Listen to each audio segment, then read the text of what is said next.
أعوذ بالله من الشيطان الرجيم. بسم الله الرحمن الرحيم. الحمد لله رب العالمين، والصلاة والسلام على أشرف الأنبياء والمرسلين نبينا محمد صلى الله عليه وسلم وعلى آله وأصحابه أجمعين. السلام علیکم ورحمت الله وبرکاتو. ګرانو ملګرو، نن یو مختصره ویډیو جوړوو د علم یا د پوهې په اړه. خدای وکړي چې ستاسو خوښه شي او موږ سره تر اخره پورې واوسئ. ګرانو ملګرو، علم یا پوهه هغه شی دی چې ځینې ټولنې پرمختګ وجه کېږي او ځینې ټولنې ته د شاته پاتې کېدو وجه کېږي. لکه څنګه چې موږ تاسو خپله ګورو، زموږ په ټولنه کې د علم یا د پوهې ډېر کمی دی او په همغه شان که موږ تاسو خپلې ټولنې ته وګورو، ډېر شاته پاتې یاستو نسبت د نورو ټولنو. موږ او تاسو ټولنه یا موږ او تاسو په خپله شخصي ژوند کې ډېر شاته پاتې یاستو. نور خلک نور کارونه کوي او پرمختګ کوي، موږ او تاسو تر څو جزو شاته پاتې کېږو. د دې یوه وجه دا ده چې د پوهې نشتوالی دی زموږ په ټولنه کې. پوهه او علم په اړه په قرآن کریم کې او همدغه شان پیغمبر صلی الله علیه وسلم په حدیثونو کې موږ ته ډېره زیاته هڅونه شوې ده. نو اوله خبر دا ده چې کله امام ابن القیم رحمت الله علیه په یو کتاب کې لیکلي دي د علم په اړه کې یا د پوهې په اړه،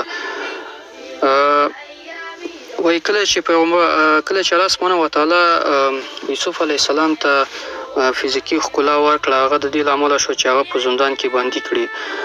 خو کله چې الله سبحانه وتعالی هغه ته پوهه ورکړه، یعنې د پاچا د خوب د تعبیرولو پوهه یې ورکړه، نو نه یوازې دا د پوهې د زندان څخه راویسته، بلکې هغه ته په ټولنه کې لوړه رتبه ورکړه او هغه نه یې عزیز جوړ کړه.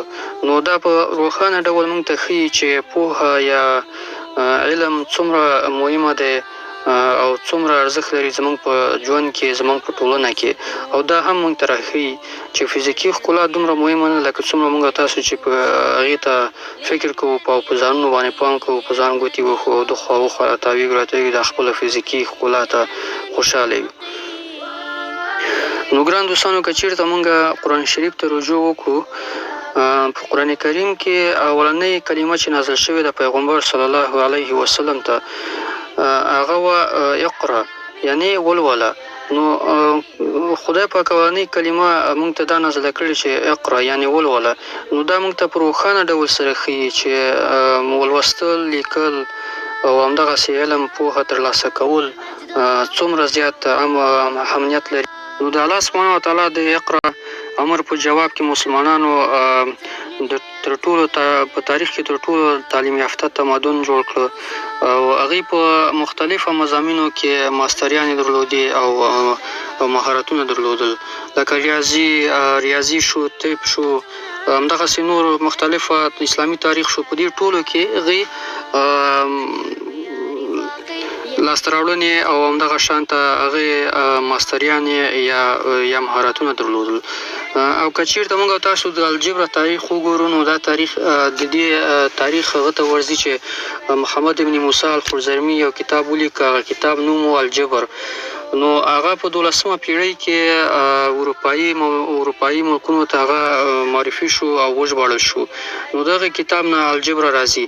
او که چېرته موږ او تاسو د سرچ یا څېړنو تاریخ هم وګورو، یا دا هم په اسلامي تمدن کې ریښې لري او د اسلامي تمدن نه راځي.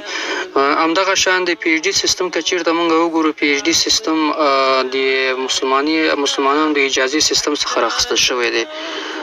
نو لوړپوهنې دا هم په اسلام یا اسلامي تاریخ کې یو څه ریښې لري. نو که چېرته موږ دا وګورو، دا هم هلته پیدا کولی شو. نو دا ډېرې لوړې اکاډمیک زده کړې یا دا چې دي، دا دلته په پوهنتونونو کې درس ورکول کېږي، تدریسیږي. د دې ډېر ټولو تاریخ چې دی د مسلمانانو تاریخ مسلمانانو د څېړنو راخیستل شوی دی. نو ګران دوستانو، مسلمانانو دا دومره مضامین یا دا دومره پوهه، زده کړه، علم د کوم ځای راخیستی و؟ په یقیني ډول چې د قرآن او حدیث نه یې راخیستی و. د هغې نه د داسې تعلیم یافته تمدن جوړ کړو. که چېرته موږ وګورو د قرآن شریف نه ډېر کتابونه لیکل شوي په قرآن شریف باندې، هغه که تفسیر وي، که عقیده وي، که همدغه شان ګرامر وي، که اسلامي تاریخ وي، که عقیده وي، شریعت وي، او دغه شان چې حساب ورته وکړي ټولو مسلمانانو عالمانو چې کوم کتابونه له اسلامي کتابتونو ته چې موږ لاړ شو، نو کتابونه چې لیکلي دي هغه یو کتاب کې همداسې نه دي چې د قرآن شریف آیاتونه پکې نه وي یا د حدیثونه د پیغمبر صلی الله علیه وسلم پکې نه وي، نو ټول چې دي د قرآن شریف او د حدیث نه لیکل شوي دي. نو دا ټولې پوهې چې د قرآن شریف او د حدیث نه راخیستل شوي دي. نو همدغه شان ته که چېرته موږ تاسو هغه وګورو قرآن شریف کې موږ ته د دنیا او د آخرت لارښوونې موږ ته شوي دي، پکې هدایت موږ ته شوی چې باید څنګه ژوند وکړو او د آخرت لپاره څنګه کار وکړو، دا دنیا هم څنګه ښایسته کړو او آخرت لپاره څنګه کار وکړو چې آخرت هم ښایسته کړو خپل. نو په د قرآن کریم په آیاتونو کې او همدغه شان په حدیثونو کې موږ ته ډېره زیاته د علم ترلاسه کولو هڅه شوې ده، لکه څنګه چې الله سبحانه وتعالی پیغمبر صلی الله علیه وسلم ته فرمایي بعد اعوذ بالله من الشیطان الرجیم بسم الله الرحمن الرحیم وقل رب زدنی علما. ووایي پیغمبر صلی الله علیه وسلم یا الله ما په علم کې زیات کړه، یعنی ما ته نور هم علم را کړه. نو سفیان بن عیینه فرمایي رحمت الله علیه فرمایي وایي چې پیغمبر صلی الله علیه وسلم د مرګ تر ورځې پورې علم کې زیاتې کوو، یعنی علم یې بند کړی نه و، علم ترلاسه کول یې بند کړي نه و. نو که چېرته موږ تاسو دې آیات ته وګورو، الله سبحانه وتعالی ورته دا امر نه دی کړی چې ووایه ما په مال کې زیات کړه یا ما ته ژوند زیات را کړی، هغه وایي ما په علم کې زیات کړم. دا موږ ته د علم او د پوهې هغه راښيي، مهمتیا راښيي چې څومره مهمه ده موږ باید علم وکړو یا پوهه وکړو. او نور داسې ډېر زیات آیاتونه دي چې هغه په دې لنډه مختصره ویډیو کې زه نشم راوړلی، او همدغه شان ډېر زیات حدیثونه دي د پیغمبر صلی الله علیه وسلم چې هغه د علم هڅونه کوي، موږ ته امر کېږي چې علم باید حاصل کړو او علم باید ترلاسه کړو. لکه مثال خبر پیغمبر صلی الله علیه وسلم په یو حدیث کې فرمایي چې پوهه په هر مسلمان فرض ده، رواه ترمذي. دغه شان په بل حدیث کې پیغمبر صلی الله علیه وسلم فرمایي د چا لپاره چې الله سبحانه وتعالی خیر غواړي هغه ته په دین کې پوهه ورکوي، رواه مسلم و بخاري. او یو بل حدیث ته پیغمبر صلی الله علیه وسلم فرمایي هر څوک چې د علم په پلټه کې وي یا د علم لپاره ووځي نو الله سبحانه وتعالی به هغه ته د جنت لاره اسانه کړي، رواه مسلم. نو دا شان ډېر زیات حدیثونه نور دي چې پیغمبر صلی الله علیه وسلم موږ ته امر کړی دی چې علم حاصله کړو، او همدغه شان آیاتونه دي چې هغه په دې مختصره ویډیو کې موږ نشو راوړلی. ابوبکر رضی الله عنه فرمایي پوهه د ذهن ژوند دی، او همدغه شان عمر رضی الله عنه فرمایي پوهه ترلاسه کړئ او بیا نورو ته تدریس کړئ یا نورو ته درس ورکړئ. په بل ځای کې ابوبکر رضی الله عنه فرمایي څومره چې تاسو پوهه لرئ همغونه تاسو د الله سبحانه وتعالی نه ویریږئ. د دې خبرې د ابوبکر رضی الله عنه موږ یو څه زده کوو چې هغه ده چې کله موږ تاسو د خدای پوهه ولرو نو موږ خدای پاک په اصلي په صحیح توګه پیژنو، او نو د خدای کله چې موږ خدای پاک وپیژنو خدای پاک نه موږ ویریږو، او کله چې د خدای پاک نه موږ ویریږو موږ د ګناهونو نه بچ کېږو او موږ ته به تقوا خدای پاک را بخي، او د هغې له وجې به موږ خدای پاک په دې دنیا کې او په آخرت کې کامیابه کوي انشاءالله. پوهې په اړه همدغه شان امام غزالي رحمت الله علیه فرمایي د زړه مړینه چې ده هغه جهالت دی، او د زړه ژوند چې دی هغه پوهه ده. نو ګران دوستانو د پوهې نشتوالی تر ټولو لوی فقر دی. همیشه کوشش وکړئ چې کتابونه مطالعه کړئ، کتابونه ولولئ، هغه که دیني وي او که دنیایي وي. موږ او تاسو هېڅکله نه پوهېږو چې د کتاب په کوم پاراګراف کې یا په کوم پیج کې زموږ او تاسو لپاره هغه جمله پرته ده چې هغه زموږ ستاسو د ژوند د بدلون سبب وګرځي. وایي د زرو میله سفر د یو قدم نه شروع کېږي. نو کوشش وکړئ چې یوه جمله یا د یو پیج یو ورقه کتاب ولولئ تر څو چې ستاسو عادت جوړ شي، او کتابونه لوستل یا کتابونه مطالعه عادت جوړ کړئ خپل. ګرانو ملګرو خلاصه د دې ویډیو دا ده چې په اخره کې باید اته نقطې موږ تاسو زده کړو. اولنۍ نقطه دا ده چې پوهه تاسو ته الله سبحانه وتعالی در پیژني، او کله چې تاسو الله سبحانه وتعالی وپیژنئ تاسو به د هغه څخه ویره لرئ.